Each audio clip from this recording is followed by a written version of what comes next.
welcome to State of Business on Art Television. I'm Hishain Ali and let's have a look at the headlines first. Police strictly warns against providing temporary accommodation amidst curfew.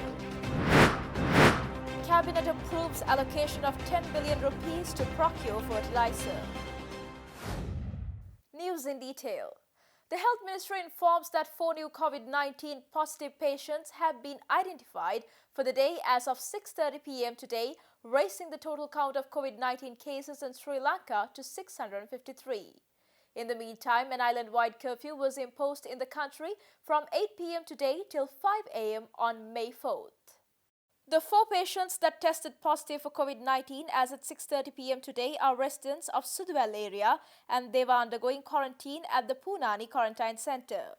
Thereby, the total number of coronavirus cases in the country rises to 653. A total of 507 patients are currently under medical care at hospitals across the country, according to the Epidemiology Unit of the Health Ministry. Moreover, 139 patients have recovered and been discharged from the hospital. 7 COVID-19 related deaths have been reported in the country. Moreover, Deputy Inspector General Ajit Rohana requested the public to not offer accommodation to individuals seeking temporary shelter against the curfew and quarantine regulations. DIG Ajit Rohana noted that strict action will be taken against both parties involved in the act of providing and receiving temporary accommodation solutions. He further highlighted that the coronavirus pandemic became widespread in Sri Lanka via 31 clusters and that there are 4 active clusters at the moment. When the curfew is lifted, general public unrelated to essential services are allowed to go out only in the instances of fulfilling basic food and medicinal requirements. Ajit Rohana further added that 264 curfew violators were arrested from 6 a.m. to 12 noon today. Sri Lanka Navy handed over the inhaler devices developed by Dr. Charit Nanayakkara, a lecturer at General Sir John Kotalawala Defence University, to support the Navy's efforts to control the spread of coronavirus in the country at the Naval Headquarters premises. Co-Cabinet spokesperson Minister Dr. Bandula Gunawardena states that the Cabinet has approved to allocate 10 billion rupees to acquire fertilizer to ensure the uninterrupted harvesting in the coming Yala season.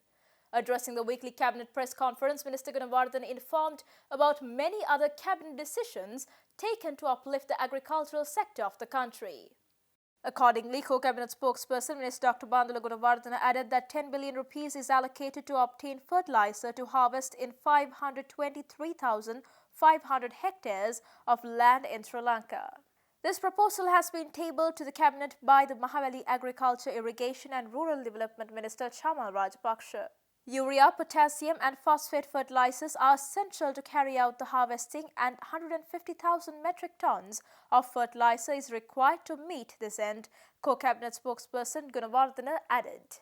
Hence, Minister added that by this measure there will be no shortage of fertilizer within the country by May 20th. Moreover, Minister Gunawardena stated that People's Bank will be offering a special concessionary loan scheme titled Aswanna for farmers in the next week. By this loan scheme, farmers who have engaged in harvesting specified crops can obtain a loan up to 3 million rupees. On the other hand, Cabinet approval was given to set up 200 cluster villages to fast-track the export activities in the country. Speaking further at the Cabinet Decisions press conference, Co-Cabinet spokesperson, Information and Communication Technology, Higher Education, Technology and Innovations Minister Dr. Bandula Gunawardena stated that Cabinet approval was given to fast-track the number of PCR tests carried out within the day, along with the coordination of the Higher Education Ministry and the Health Ministry. Minister Dr. Bandula Gunawardena added that Sri Jayawardhanapura University has 2 real-time PCR test machines. Colombo University has altogether 7 PCR test machines and more than 700 PCR tests can be done by these machines, the minister added. Peradeniya University has provided 1 PCR test machine to the Batticaloa National Hospital and it has 7 more PCR test machines. Minister stated that these 7 PCR test machines alone have the capacity to conduct more than 700 PCR tests per day. Sabaragamuwa University has provided 2 PCR test machines to Ratnapura Hospital, while Jaffna University has given one such machine to carry out PCR tests. Minister noted that the cabinet approval was given to increase the number of PCR tests carried out per day with the assistance of the local universities in the country. Stay tuned for more news right after this commercial break.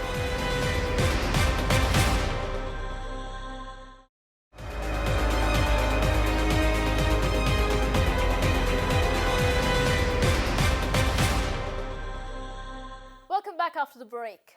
The acting ambassador in charge of affairs of the Chinese embassy in Colombo, Hu Wei, stresses that China is willing to render its fullest cooperation to revive Sri Lanka's economy in the post-COVID-19 period. Hu Wei made this assurance during yesterday's meeting with President Gotabaya Rajapaksa at the Presidential Secretariat. Acting Ambassador Hu Wei, who paid a courtesy call on the President Rajapaksa, emphasized that China expects to assist Sri Lanka to meet its future challenges. Sri Lanka will receive help not only from the central government of China, but also from the country's leading companies and banks to rebuild its economy in the post-COVID-19 period, Wei further noted. Stating that it might take a considerable amount of time for the global economy to recover, President added that Sri Lanka has planned to adopt a new development model to create a production economy with the expectation to receive the positive responses and goodwill of friendly nations to make it a success. President Rajapaksa further highlighted that one of the prime objectives of the government is to attract foreign investments which can positively contribute to the increase in production, especially in sectors including agriculture-based production and in the construction field. In the meantime, the chief incumbent of the Tissamaharama Sandagiri Uberaja Mahaviharaya and the chief Sanganayaka of the Hambantota district, Most Venerable Dr. Devaligama Dhammasena Nayakathero, donated 1.5 million rupees to President Gotabaya Rajapaksa at the Presidential Secretariat yesterday. The Executive Association of Sri Lankan Airlines and the Generation Next Communication Lanka Private Limited donated 1 million rupees and 2 million rupees respectively to the COVID-19 fund. COVID-19 fund and the relevant checks were handed over to the President by Prime Minister Mahinda Rajapaksa. The other donations made to the fund yesterday include 250,000 rupees by Teachers Welfare Association of the Dharmapala Vidyalaya, Panipitiya, 2 million rupees by the Sri Lanka Education Administrative Service Professional Association, and these donations were handed over to the President in the presence of Minister Dallas Alahaperuma. The Australian Department of Defence, through the High Commission of Australia, has handed over a large consignment of personal protective equipment, overalls and gloves to Army Commander Lieutenant General Shavendra Silva at the Army headquarters yesterday. The consignment comprised of 10,200 high-quality personnel protective equipment, overalls and 200,000 gloves manufactured by Sri Lanka-based Australian firm Ansell to the value of 150,000 Australian dollars, which was formally delivered by High Commissioner of Australia David Hawley to the head of the National Operations Centre for Prevention of COVID-19 Outbreak and Army Commander Lieutenant General Shavendra Silva. The Australian High Commissioner, expressing support of the Australian Department of Defence to minimise further transmission of COVID-19 in Sri Lanka, told the Army Commander that his government is committed to continue its support to Sri Lanka's preparedness and response for COVID-19 through a variety of implementing partners. Defence advisor in the Australian High Commission and representatives of Ansell Lanka were also present with the meeting at the Commander's office. As of today, it will be 3 months since World Health Organization declared a public health emergency of international concern over the outbreak of novel coronavirus.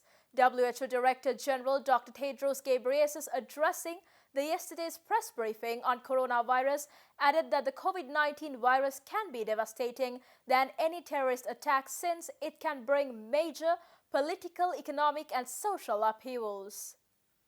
Our commitment remains to serving all the people of the world with science, solidarity and solutions, but above all, with humility and respect to all people and nations. WHO is now working to provide the critical strategies, solutions and supplies that countries will need in the coming weeks and months. One thing that we would ask is unity at the national level and solidarity at the global level.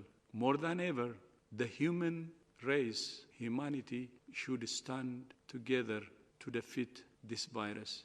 This virus can wreak havoc. It's more than any terrorist attack. Said it before. It can bring political, economic, and social upheavals. But the choice is ours, and the choice should be unity at national level. The choice should be global solidarity, standing in unison. The choice should be humanity against this virus. And that's all news for today. See you again on next Monday. Until then, take care. Good night.